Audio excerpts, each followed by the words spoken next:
I'm here with Jerry. Jerry's been one of my clients on the Straight to Shortlist challenge, and one of the things that I've really admired about Jerry's approach is that he's been really willing to try new things. So Jerry, I'm going to ask you a few questions about what you've been doing to find a job and some of the things that have been working, some of the things that haven't been working, and to give people who are watching this tips on what to do. So, but first, would you mind giving people a bit of background about who you are and what your experience is? Yeah, sure. Thank you for the opportunity to speak. So my name is Jerry, and I've got over 20 years experience in operations, supply chain, consulting and finance. I've worked overseas and have travelled extensively through Asia and worked in Asia. I've just recently finished an assignment with Flint Group. They're a manufacturer of inks, and I was responsible for their manufacturing operations and their supply chain. Fantastic. So when we started working together, it's fair to say that we were approaching things through the traditional way with mixed success. We were working with recruiters. I'm wondering if you can share with people what your experience of that was, and how that worked out. Okay. Well, I suppose it's a mixed bag. Recruiters do have assignments that could be interesting, and I still look at what's online and talk to recruiters. However, I found that unless you know them personally, they're not going to take any interest in you. And I have some recruiters that I'm working with that know me personally. I've been introduced to them by others, so they're willing to speak to me and to help me. But that's not the main way that I'm looking at getting a job. Because basically I found that most recruiters never read your CV. They never get back to you. They never give you feedback about things that you should improve. Even if you apply for a role, they'll never come back and say you're unsuccessful. You basically hear nothing from them. They don't return your calls. I have an example where I was invited to apply for a role, which I did, and it was a personal invitation from a recruiter to apply for a role, and I sent it in and waited for some feedback, even for an acknowledgement of receipt, but there was nothing. And it's interesting because you do become quite disillusioned at times. You need to have a strong emotional arm, especially when you're dealing with recruiters. But basically there was no feedback, and it was interesting because I met the recruiter a few weeks later at a breakfast event, and he never remembered who I was, but then asked me to give him my CV, and things have moved on from there. But basically, unless you know them personally, they'll never get back to you, and in short, they only have a small fraction of the roles that are effectively available in the market. So effectively, I think, just to summarise what you're saying, it's if you don't know them, it's difficult to connect with them. Correct. And I think one of the mistakes I think people made, and that in what we were doing initially when we were working together, is to rely 100% on getting traction that way. I think it's part of the problem is that the way that systems are set up, it's very easy to get lost in the applicant tracking system. You're a piece of paper, you're not actually a person. So that meeting with them is actually them connecting with you as a person. But I find as a general rule, it's, the rate of response of applying online is really low, and people don't realise just how low it is. And I think it's very easy to get lost in the pile of resumes, and also, unless you're in a government organisation, recruiters don't have to look at every single resume. So if they get 5 good ones, they work on the 5 good ones, and they stop the search. So some people describe it like a bit of a, putting your resume into a bit of a a black hole, basically. So, yeah, so then we moved into something different, a different phase where we decided that we were going to actually network more and approach people directly.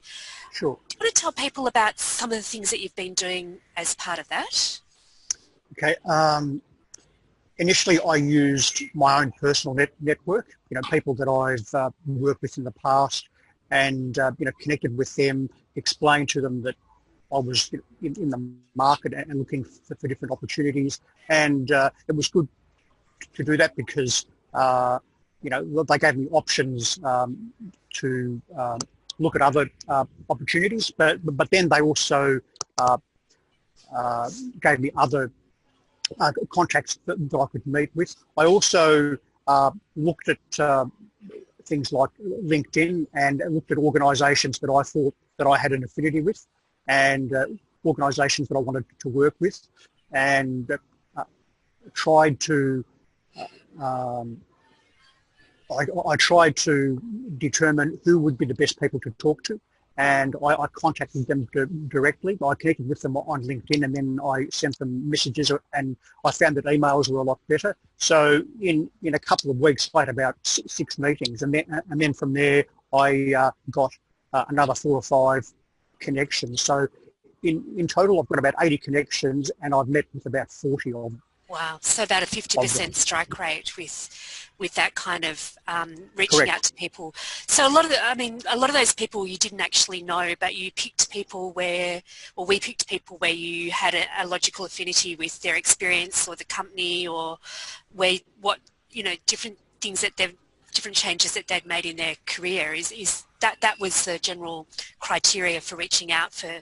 Yeah, it was. And the other thing I found was if you stay within your own network, you only find out what you already know, basically, because the people that you deal with, you're aware of what they're dealing with, you're aware of their issues, and basically it's a bit of a closed shop. But as I found that I could venture out, I began to get new connections, and they brought me in contact with other opportunities. And for example, within the past say 6 or 8 weeks, I've joined and am very active in 2 professional bodies, which I really haven't been active with before.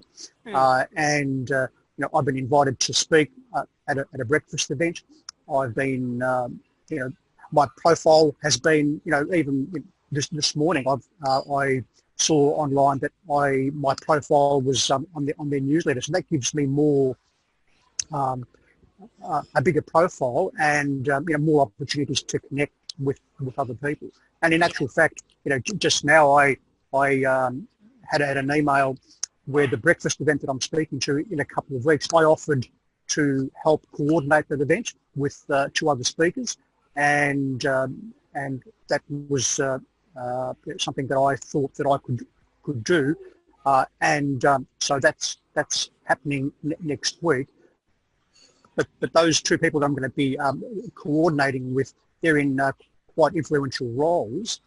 So, they'll hear a little bit about me and the way I work, and, who knows what might happen as a result of that.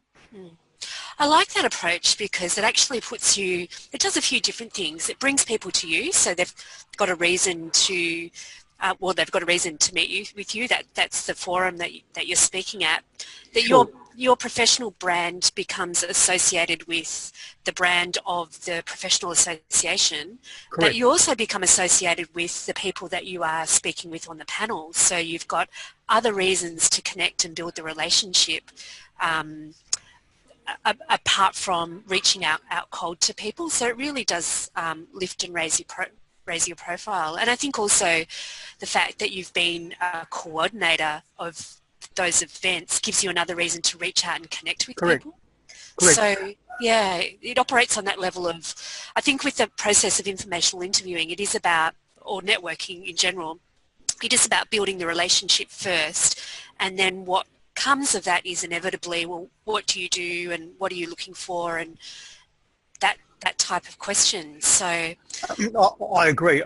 The thing is that if you talk to somebody or try to connect with somebody and they don't know you from a bar of soap, they understand that you're in the market looking for a job, and potentially, the person that you want to talk to, you're, fishing to see whether they have something available.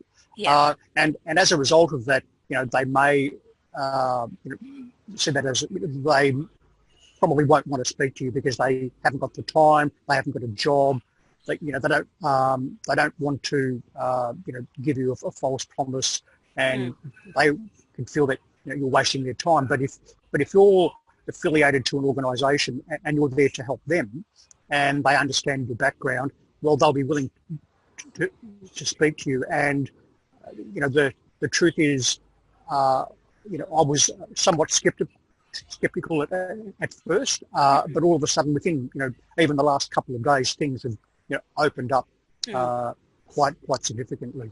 Yeah, we have had success rate reaching out to people cold. I think it's one of those things where you have the expectation.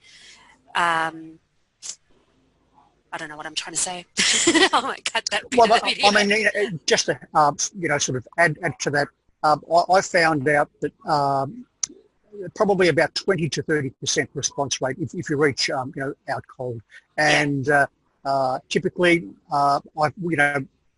together we sort of discovered that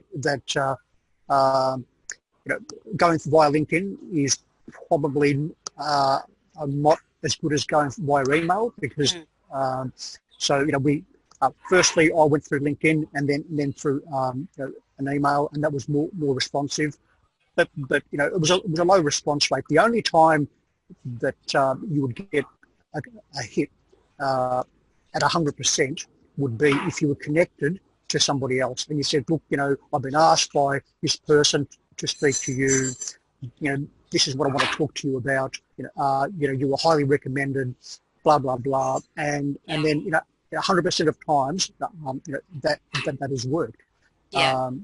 So it's been about, if I can just summarise that, about 30% response rate to people cold, correct, whether that's been via LinkedIn but by email. And then, but if you've got a name of a referral point where somebody already has a relationship, so like that second degree connection, then you're getting 100%. Correct. 100% strike rate with that, which again goes back to the point we were talking about with the reason to go and on panels and go to professional bodies and actually get out to meet people as part of that strategy as well. I wanted to actually get you to share that experience that you had with the informational interview that you did, which actually turned into an offer to put in a consulting proposal. Yeah. That was with an organisation that I had an affinity with because we were a supplier to that organisation. And I connected with the gentleman who was in charge of procurement. Now he had a significantly senior role. He was an executive global procurement director, and so the target was right. So I met with him, explained my background, the fact that we had an affinity. He worked overseas, I worked overseas, so I made it quite personal and asked to meet with him. And as we spoke, I actually realised that no conversation is informal, but it was quite a casual conversation, and we spoke for about 45 to 50 minutes, and then all of a sudden David says to me, Jerry, well, we have these issues, and given where you worked, can you help us with this, and this? And of course, I said yes. My yes on the outside was probably not as animated as what it was on the inside. Yeah. So I was actually quite excited. Because it was unexpected, but it was interesting how the conversation changed. And so he gave me some pointers about what he wanted me to focus on, but basically it was a blank canvas. And so I went away and put together the proposal, and so we're still going backwards and forwards trying to see how that's going to work out. But if I hadn't spoken to that gentleman, there would have been no opportunity, and so I I was very, very surprised and excited. Yeah, I remember that, getting that phone call from you. So it was a delightful moment, really. So, Yeah, it was. Yeah, yeah. yeah.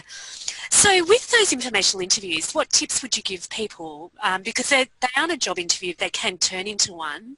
So what was your strategy going out, and actually having a coffee with someone? Okay. Well, firstly, I was quite well prepared. I had the questions that I wanted to ask written down, so I wasn't going to flounder when I spoke to them. But things like what are the challenges, understanding what the challenges were. But I knew what the challenges were, even though I would ask the question, and then I would have a solution for them. So I did a lot of research on the person that I was meeting, and also a lot of research on the organisation to understand, what some of the issues would be, and then potentially how I could help them. And then, I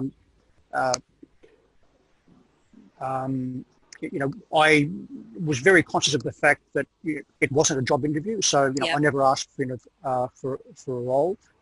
And the thing that I found was, I had that. In order to respect their time, I needed to keep myself to the time allocated. I was very conscious of the fact that they were giving me advice. So I wrote everything down. Not to write it down would show disrespect. And then I would get back to them afterwards and thank them, and then even update them, say, a month later, to tell them what was going on, how their suggestion has helped me, and what I'm doing next.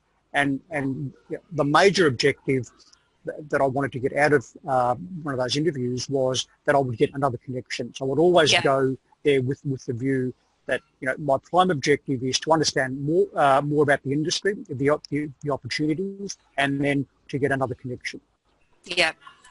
The question I want to ask, which I think a lot of people struggle with, is how do you stay motivated during those times? Because that you can get down during your job search. What are some of the things that have actually worked for you?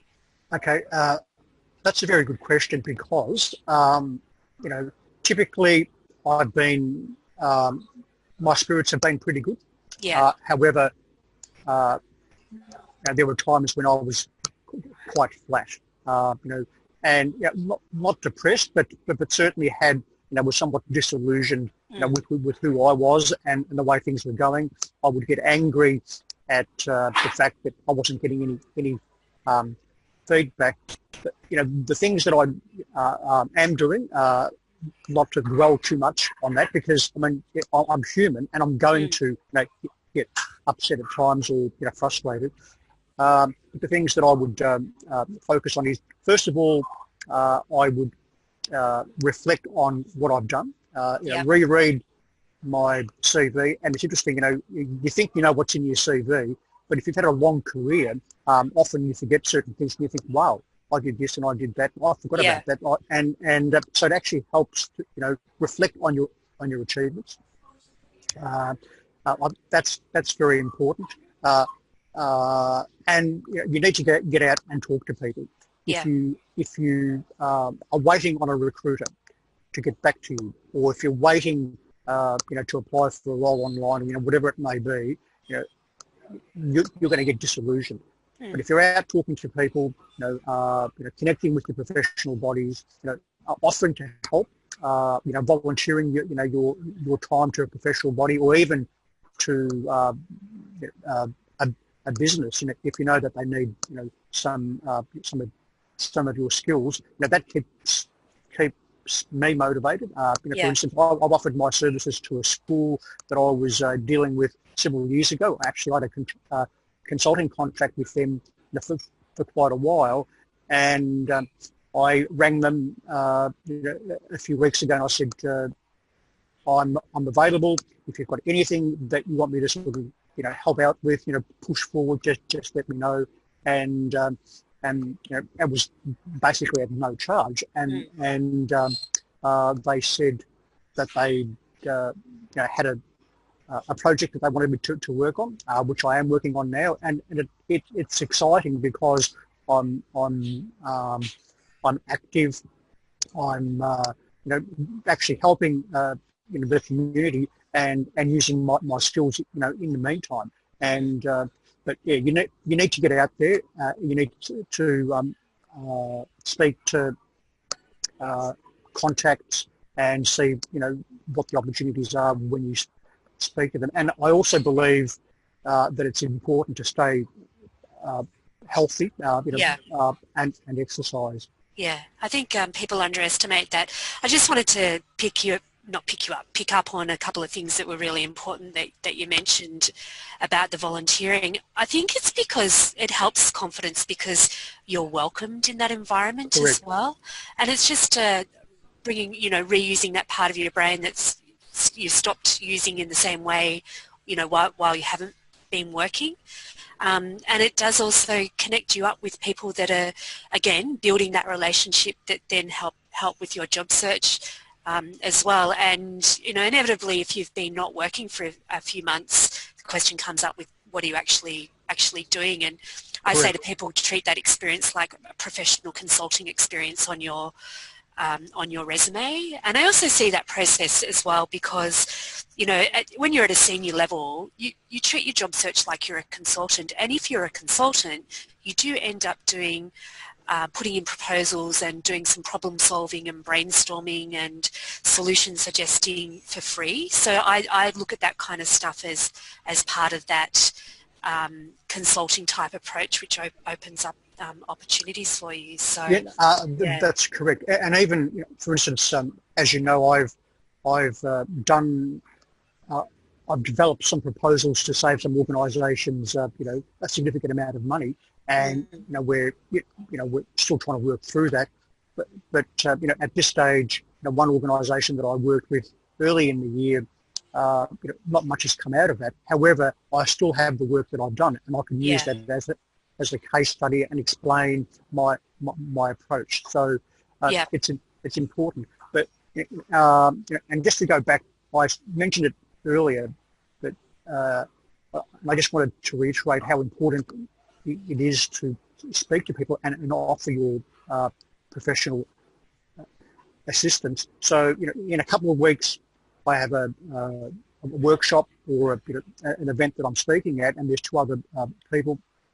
And I offered, the professional body to coordinate that. And a part of my objective, selfish objective was, well, if I could coordinate, well, then that gives me the reason to connect with two other professionals, in my industry.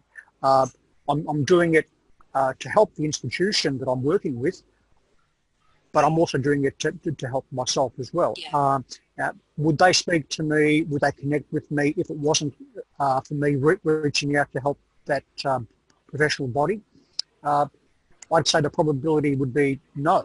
But now I've worked it so there's 100% opportunity for me to speak to them, and they are significant influences, in the businesses that they work in. One's the owner of an organisation, the other one is a senior VP of the organisation. So, and I've got free entry. So helping, volunteering gives you opportunities, and it actually makes you feel good about yourself as well. Yeah, and at the risk of overusing that word strategic, it is kind of like a strategic approach that you've adopted as well. It's not just going and volunteering and picking up papers on Clean Up Australia Day, that type of thing. It's No. Yes. Raising your profile, being associated with that organisation, people come to you, you're connecting up and being associated with other people that are experts as well. So, okay. Jerry, just... if you can give some people some final takeaway tips around what's worked for your job search in terms of things that they might be able to use themselves, what would be your top three?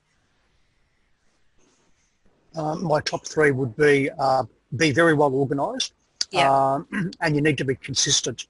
So I would spend several hours a day on my job search, either organising, the notes that I've made, or connecting out to people, researching organisations, talking to people. I would spend 4 or 5 hours a day, probably more. Being very diligent. So I have to be organised. and that's what I'm doing, because that actually keeps a rhythm. Yeah. That's important. Then increase your network, because that's the only way you're going to get the next opportunity. Yeah. So I've really focused on increasing the people that I'm associated with. My LinkedIn connections have grown probably 100% since I started doing that. And some of the connections are, strategic. Others are not so strategic, but that's my profile has grown. Speak at events, become very active in the professional bodies that you're associated with. Yeah. Yep. And just at the risk of a shameless plug for the Straight to Shortlist Challenge, which I will do, how's that helped your mindset? Has that, because I think it has. I think your mindset has shifted in your about yourself with that kind of approach. Yeah, sure. And as you know, we've spoken about this before, and that is if I wasn't involved, if I didn't have the